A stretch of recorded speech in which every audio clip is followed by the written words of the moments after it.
Imagine standing in front of a display shelf in a grocery store. In front of you are 24 different types of jam. Dozens of flavors, vibrant colors, beautifully packaged. You stand there, looking, deliberating, and after a few minutes, you decide to walk away without buying a single jar. A few days later, you return. This time, the display shelf only features 6 types of jam. And this time, you are 10 times more likely to actually buy a jar. Why? We constantly tell ourselves that the more choices we have, the freer we are.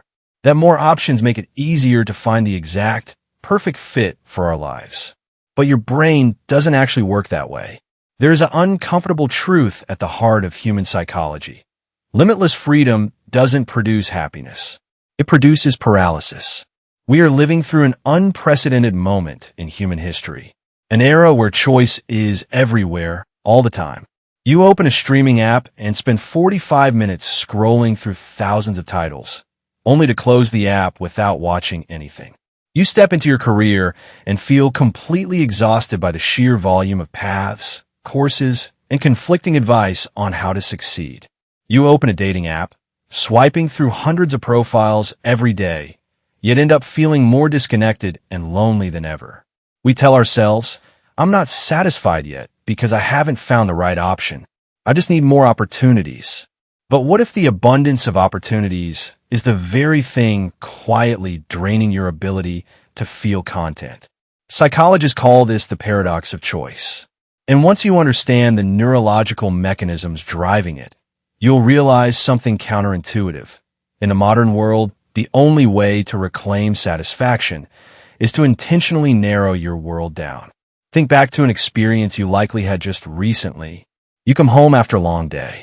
You want to watch a movie to unwind. You turn on the screen.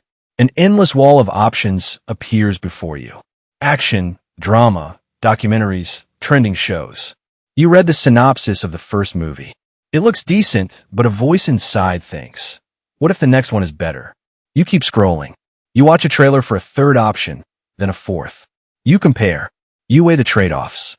30 minutes pass. You still haven't pressed play. Eventually, you turn off the screen and go to sleep feeling mildly frustrated. In that moment, a quiet thought surfaces. Why is choosing a simple movie so exhausting?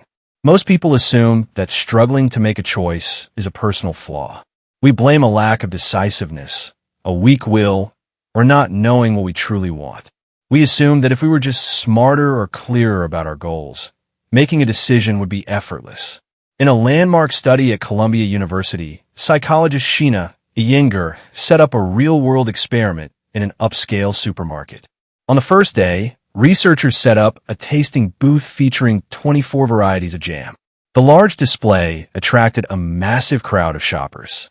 But among those who stopped by, only 3% actually purchased a jar. On the second day, they reduced the display to just 6 varieties.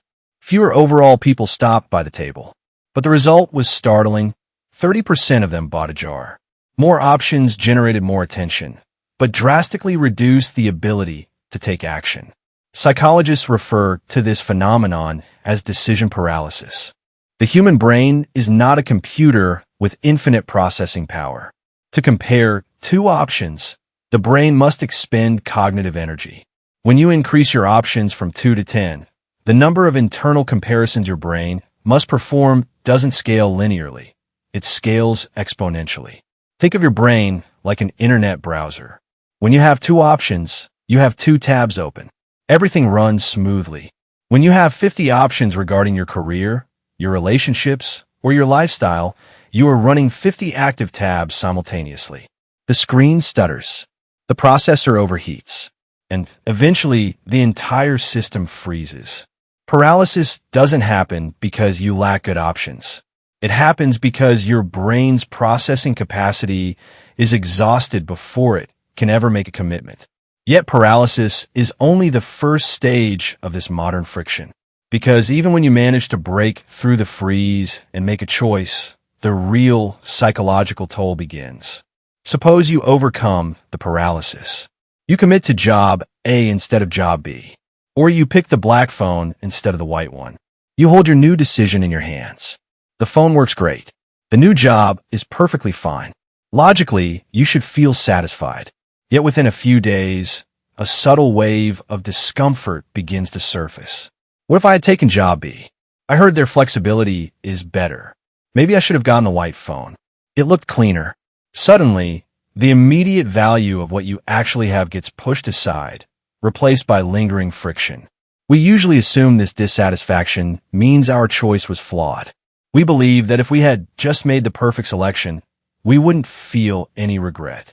Psychologist Barry Schwartz, author of The Paradox of Choice, uncovered a far more relentless mental mechanism. When you only have two options, the decision is straightforward.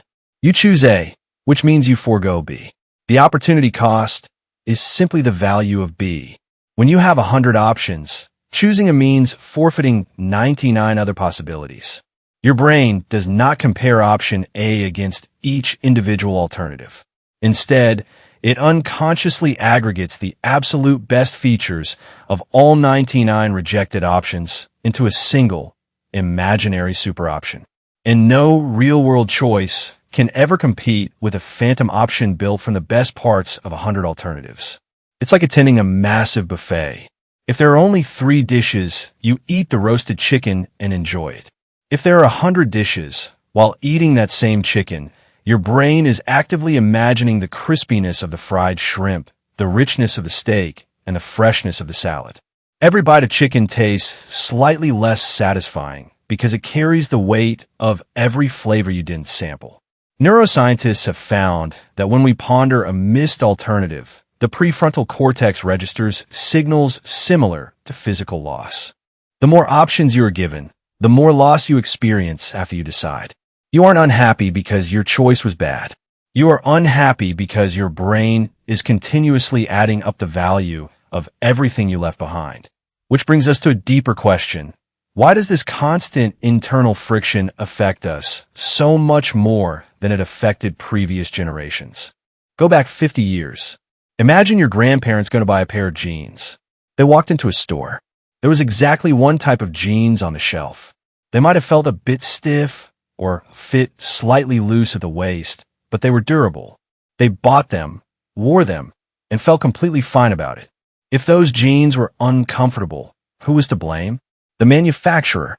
That's just how jeans are made. Now look at your own experience today. You walk into a store or open a shopping app. You are presented with slim fit, relaxed fit, high rise, low rise, distress, stretch, vintage wash, deep indigo, dozens of variations. You spend 2 hours trying them on. You take a pair home. When you sit down, you realize the waistband pinches slightly. How do you feel this time?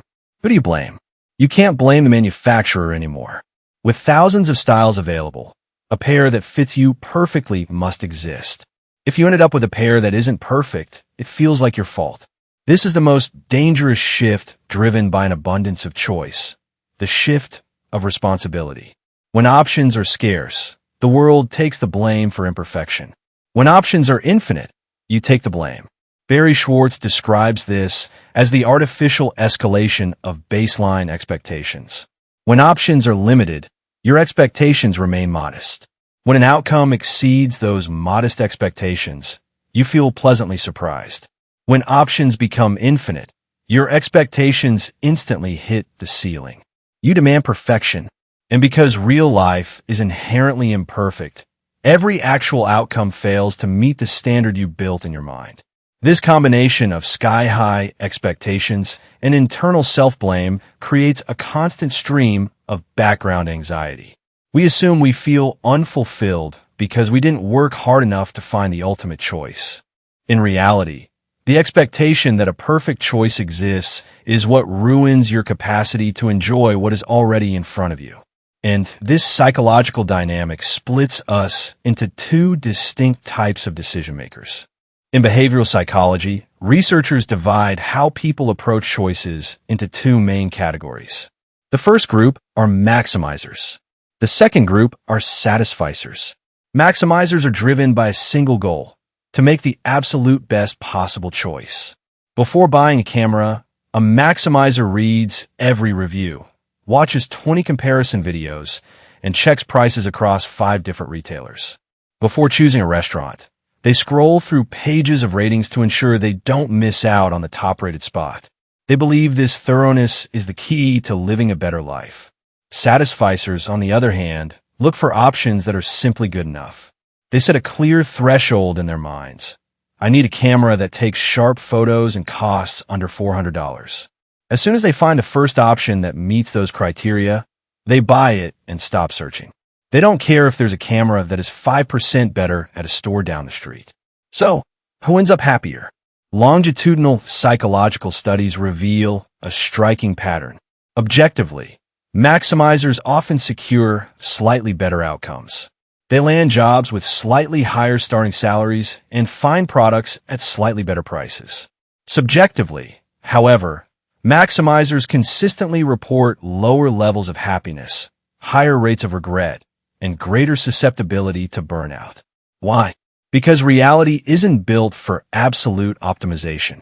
Every time a maximizer decides, they are haunted by the same question. Was that really the best option? A maximizer operates like a microscope, constantly focusing on the smallest imperfections. A satisficer operates like a wide-angle lens. They acknowledge the imperfections, but accept them as long as the overall picture works. The paradox is that modern society explicitly trains us to become maximizers. We are told to optimize, compare, and endlessly refine our lives. Yet that relentless pursuit of the best is precisely what keeps us from experiencing the good.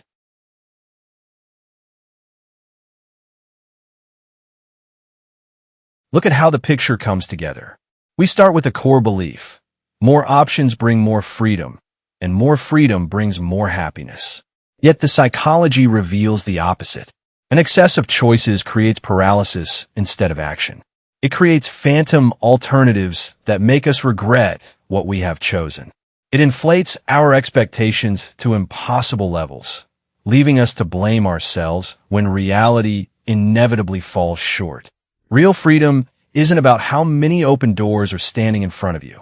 Real freedom is the ability to walk through one door, close the rest behind you, and stop looking back. The next time you find yourself frozen by endless options or second-guessing a decision you've already made, remember, your brain wasn't designed to process an infinite menu. Happiness isn't found by hunting down the perfect choice.